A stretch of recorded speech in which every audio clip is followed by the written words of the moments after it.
I want to believe God cares about me. I really do, she told me, wiping tears from under her darkened, bloodshot eyes. Under the harsh, fluorescent lights of the hospital corridor, Marcy barely resembled the vibrant girl I remembered. That kid I'd watched grow up in our youth group at church. When she was a teenager, Marcy was outgoing, fun-loving, and full of life, even as she was growing more and more serious about her faith, coming early to youth group and staying late. No one loved to worship and talk about God more than Marcy. Then, in her early 20s, Marcy met Mark, a great Christian guy with a charismatic personality. They fell in love practically overnight, marrying almost a year to the day after they met. Mark's dynamic personality served him well, helping him land a great sales job. Before long, he was making more money than most other professionals his age. They bought their dream home, and as Mark and Marcy served God together at our church, they just knew life couldn't get any better. But then it did. After just 2 months of trying, they learned they were pregnant with their first child. When beautiful little Chloe was born, my wife Amy and I joined Mark and Marcy at the hospital to thank God for his blessings. Celebrating with them was amazing, all of us thanking God for this wonderful family that he was growing in his presence. Back then, none of us could see even a hint of cracks around the foundation of their lives. But as the years ticked by, Mark's job had him working longer and longer hours and required ever more frequent travel.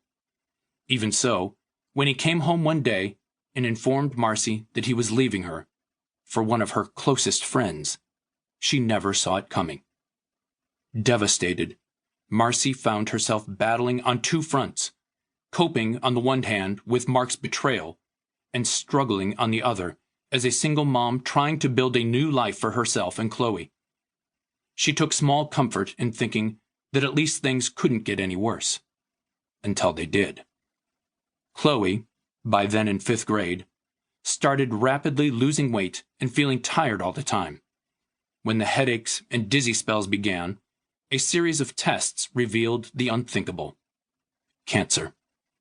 In just a few short months, Chloe shriveled from being a healthy, popular girl at school into a pale, bedridden patient on a ventilator.